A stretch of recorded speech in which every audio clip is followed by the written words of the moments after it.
This is Darth Matthew, host of the Star Wars Generations and Superhero Ethics podcast, and I find your lack of membership disturbing.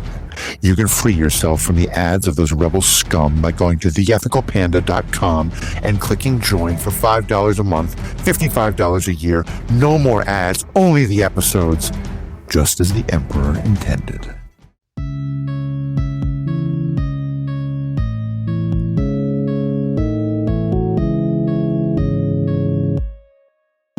Hello and welcome to this very special episode of Star Wars Generations podcast. Friends, the long wait is over. Maul, Shadow Lord episodes 1 and 2 are here, and me and Erin are here to talk about it. Erin, what'd you think?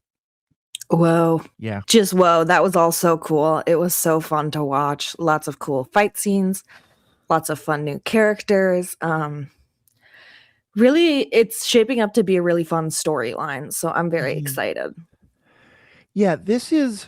like, there's so much hype, and you're always worried that it's not going to live up to the hype. And there's some parts that were not my favorite, but like overall, Sam Witwer is just such an incredible voice actor, and he carries it so well. And you know, with something like this, it's a hard story to tell because this is coming in the middle of Maul's story, and we know that we know that he's going to do a lot in later points in Rebels, and I'm always worried with something like this where the villain is the focus, that they're going to try and make it a redemption story, that we're going to try to make it a like, oh, look at all the no, they are making it he is still a horrible, terrible person, and he's got some grievances, and you know, we support Zabrak rights and we support Zabrak wrongs. And did you get chills when he first appeared and that music from Phantom Menace started playing? Yo, that was crazy. That was so well done. It was such a good mic drop. It was beautiful. And I don't like, has that just become Maul's theme? I don't remember that music playing when he's shown up in Clone Wars and Rebels and stuff like that. I don't think I remember it during Clone Wars at all. I don't know about Rebels. Yeah. Maybe we'll check in. I'm sure our listeners will let us know what if we were wrong, but we'll go from there. So where do you want to start? What do you want to talk about? Let's talk about our new police character. I didn't catch his name, but this captain guy. Lawson. Yeah. Captain Lawson, which for the guy who has a son and is an officer of the law is a little on the nose. But this felt so much more real world than anything we've had. Like, did you catch that he's separated from his wife? He's raising his teenage son. It was just like, am I watching like a 90s cop movie? This is so weird. No, literally, I was watching it and I was like, ooh, trouble at home. He's an absent father. Right? Yikes. Well, is he an absent father? I mean, he's always an absent father, but I think it felt like he's more absent than his mother. More absent or less, do you mean? Less. Yeah, it felt like he sort of is, like he has main custody, but the guy wants to visit his mom because the kid wants to visit his mom. That's what it seems like, is that I'm curious to see how the story shapes up. But yeah, it appears that he has the main custody. Yep. Or even that if the custody is split in some way, that the wife lives off planet and that's too much for the son to do on his own. Right. Which is fair because he seems to be, you know, somewhere between 14 and 17. Right. And in the middle of having this conversation with his son, he gets called away by Two Boots. How do we like Two Boots, the new droid? Two Boots is a cutie patootie. Two Boots is fun. Yeah. I'm excited to see that character because he's just like, he's shaping up to be our like, what's it called? Like our like true moral good or whatever. Yeah. Where he's just like, well, the rules say call ISB, so we should call ISB in the Empire. Right. And Lawson's like, you don't understand what that will do to the politics in our world. We need to not call the Empire. Yeah, I think maybe not moral good. I think you mean lawful good. Like he's the rule follower. He's the like we should do it by the book. It's interesting that after Andor, we're once again getting a story of local law enforcement trying to figure out can they deal with this or not. And I feel like, you know, Lawson, I think, is clearly going to be someone who's kind of critical of the Empire because he's very hesitant right now to get the Empire involved. Yeah. I also like that we get so much of the kind of local crime situation happening here. Again, this feels like a gangland movie. It feels like a cop movie. We have these two different rival factions who Maul does a pretty good job of getting them to fight against each other and getting them to take each other down. And because his goal at this point is just to cause as much havoc and revenge on this former Shadow Collective he had. Yeah, his goal seems to be like revenge and also just starting shit. Like revenge, but also I guess like maintaining as much anonymity as possible. Because he did a lot of work to try and set it up to look like these two crime bosses, Demas and Vario, were just fighting because they're ops, not because Maul started some shit and tried to pin it on Vario. Yeah. Like, I think we're getting this really interesting story with him of he is, as you said, he wants revenge. And I think he does want, for those, by the way, who don't know what the Shadow Collective is, we talk a lot about that in our last episode, the Primer episode. Definitely check that out. But just a very quick thing, towards the end of the Clone Wars, he had brought together all of these different criminal syndicates, the Pikes, Death Watch, Crimson Dawn, the Mandalorian group called Death Watch, a number of others, to take over Mandalore. The plans were foiled. It was overthrown. And as he sees it, basically all those groups were like, well, this is a sinking ship and we're going to do what people do, rats do, and get off. As he sees it, though, they all abandoned him. This man has a persecution complex, is a big part of who Maul is right now. And so when he talks about the Shadow Collective, and so I feel like he's got these three goals that are all kind of warring with each other. He wants revenge. He wants to have the Shadow Collective back in some way. He wants to be running the criminal enterprises again. And as they say in Dark Knight, some people just like to watch the world burn. That seems to be very on the nose for him, especially with the intro that we get, where it's just like brush strokes painting out the word Maul and just fire, which is very cool. Right. I apologize. This is going to be a very short episode. I'm also going to let Erin talk for a little while because my parents have scheduled an unscheduled visit. They're going to be here in just 2 minutes. But let's talk about what's happening with him and the Jedi prodigy, the who he's trying to get to be a disciple of his. What do you think is going on in that story? Well, it seems clear to me that she was, living on the streets with her, former Jedi master. We see the Jedi Master has a chance to choose between trying to rescue his apprentice from Maul and the Shadow Collective or try to save a broken bridge full of innocent people. And the Master chooses the bridge, which I feel like will probably come back. And Maul will probably use that. Along with the fact that when they were starving, he wanted her to beg. She stole a couple of fruit and she got arrested, and his response was, well, I'm sure that the criminal justice system will work it out on its own. He took no effort to, try to save her, and then even when he didn't go down to try to get her out of processing or bail her out or whatever, he just went back to the streets. Yeah, because his mindset is like, the less trouble we cause, the better we are. So just go in there, don't give them any identification, they'll keep you for a night, and eventually they'll turn you back out. And she seems pretty unsatisfied with that plan, which I would be too if I were a teenager who was starving and just wanted like a freaking apple, and then I'm being arrested. That would suck. Well, and then here's the thing about Maul, and he's clearly trying to play on that. He's trying to, get at the Jedi indoctrination. He says things like, you've been indoctrinated since you were a child. Now you must adapt. He said, you're operating under the premise that I'm the villain here, but things are not as simple as good and evil. But I watch this and I compare it to the Emperor seducing first Anakin and then Luke, or the Acolyte, the Stranger, what they do. Absolutely. Or some of the other stories we've seen in books. So often the idea there is that the Sith Master is going to be, they're going to like make the apprentice come to them. They're going to make the apprentice want them. This is now the third time. It's the set. We've watched Maul try to recruit Ahsoka. We'll later watch Maul try to recruit Ezra. Yeah, he's coming off kind of desperate, like just in that, like he's trying hard to make her come to him instead of like holding back and letting her go through the torture and stuff, and then eventually deciding to come to him. What do you think is going on there? I mean, I think part of it, like, he's really trying to expedite a timeline. Like, he really needs another Force user at this point. And I think maybe to an extent, he's like, well, the other shit wasn't working. So let me try to be a little more proactive and really try and, like, play some mind games rather than just kind of step back and let the dark side do its work. Right.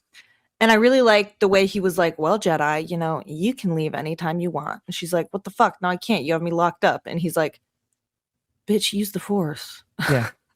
Yeah, that I love that it keeps repeating, just leave. Yeah. And of course, at the end of the second episode, it seems like she finally starts doing that. She finally breaks out of her little prison cell. We'll see where she goes from there.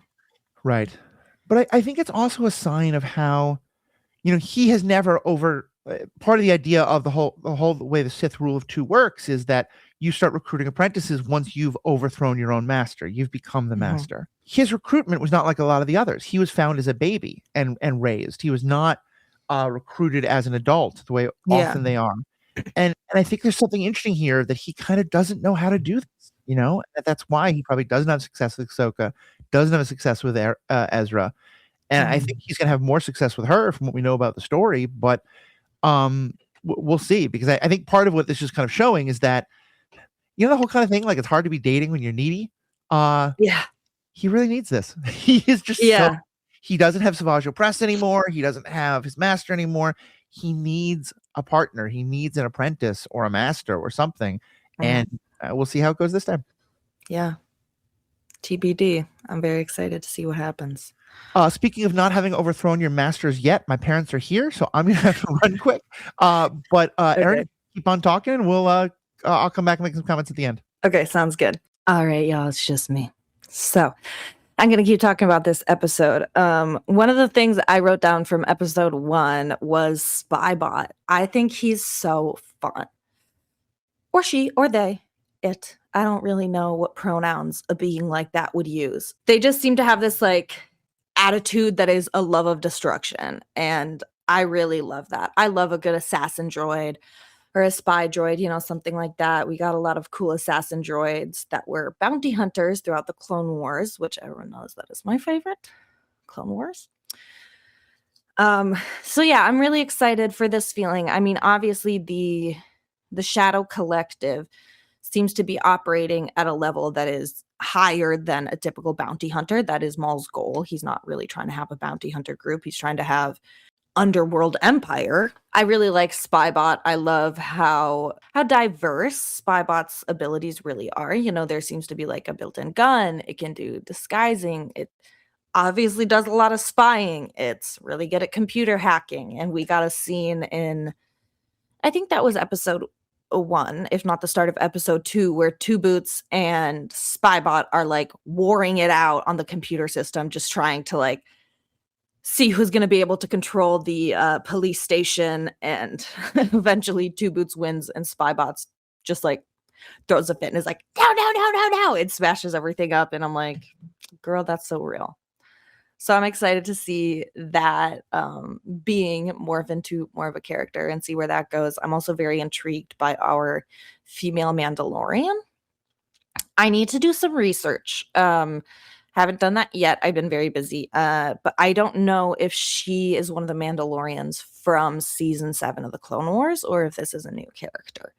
That's something I will look into because I'm quite curious.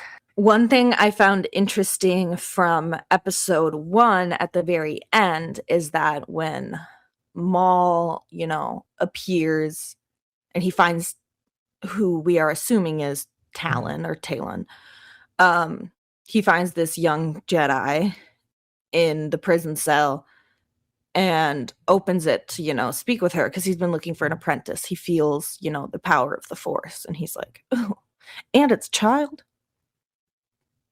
I got this. I can manipulate this. I think that's what's happening in Maul's head. But I found it very interesting that she knew who he was. When the door opened, the last word of the first episode is she went, Maul. And I thought that was interesting for how anonymous he was at the end of the Clone Wars. You know, it seemed like really the Jedi Council specifically knew about him. Even the conflict on Mandalore, the actual Jedi Council, the actual, you know, Republic itself did not participate in that conflict. So I found it very interesting that she was familiar with him when the character has been fairly mysterious. It didn't seem clear to me that everyone, all the Jedi would know who Maul is. So I'm curious to see how that pans out. If it's like, she found this during research, she and her master maybe somehow have a connection to the Mandalore conflict or to something else that Maul did during his time in the Clone Wars, because it didn't seem like common sense to me of like, oh, all the Jedi know who Maul is. That seems not true to me. So I'm curious to see if she had some sort of further experience or insight leading her to recognize Maul so quickly. One thing that became very clear in the second episode is that Maul is a broken record. He is still, at the end of the day, after Darth Sidious. He wants, his revenge on everyone who left the Shadow Collective and abandoned him, including Marg Krim, who is the leader of the Pike Syndicate. Maul decides to spare Vario's life and take him as prisoner because he, claims that he can get them to Marg Krim. And apparently Maul hates Krim a little more than he hates Vario right now. So that's taken priority. So I'm very excited to see some sort of a raid on the Pikes or something like that. We already saw them, take over a Pike shipment to stir up some no goods. Now, y'all know me. I love quotes. So I'm going to come back to my final note. I'm going to come back to one of the lines that Matthew brought up briefly earlier in this episode where, Talon is saying like, Maul, I would never join you. Like, I still believe in the Jedi principles, something along those lines. And he says to her, you're operating under the premise that I am somehow the villain here. But it is not as simple as good and evil. And he proceeds to talk about how the world has changed. The Jedi have fallen. Clearly what they were doing was not working 100%. The Republic has fallen. Things are changing. Times are changing. And he keeps telling her, you need to adapt. You need to grow. You need to change. The ways that you were, indoctrinated or taught as a child, that ain't gonna work no more. And I need you to see this, boo-boo, is basically his thought process, except, he obviously wants to. He literally says, and I think she could hear him when he said this, but he says to the Mandalorian that works with him, I will mold her into something so powerful that will help us, destroy my enemies. And so obviously he does not have good intentions. But I think this character is maybe a little idealistic, as anyone is who just follows the Jedi Code blindly, especially after Order 66. And I think that, as we mentioned, early in the first episode, we see her try to steal something after her master tells her not to. But she, specifically told her master, like, you need to eat. So I take it as it wasn't just that she was stealing for her, but also, for her master and their survival, really. And so clearly she's willing to bend the Jedi rules to survive. She's done some sort of adapting. And I think Maul kind of recognizes that. He's like, okay, well, if you're a Jedi, why are you in prison? Like, you clearly did something wrong to an extent. So I think he maybe grasped onto that as like something within this person's core is already shaken if they ended up here. And, he can probably sense that through the Force, that she has some uncertainty in her, which is exactly what he would be looking for. So I'm very curious to see, if she turns, if this character is Darth Talon, if this character is somebody else, if maybe she will join and have a redemption arc at the end of the series. But I'm very curious to see where this is going. The character is shaping up to be quite interesting to me. So I'm really excited for this show. On that note, I have got to get going. So thanks for being here, y'all. Thanks for listening to the Star Wars Generations podcast. You're operating under the premise that I am somehow the villain. But it is not as simple as good and evil. Guys, just go watch the episode yourselves. I can't do a good Sam Witwer. Anyways, bye.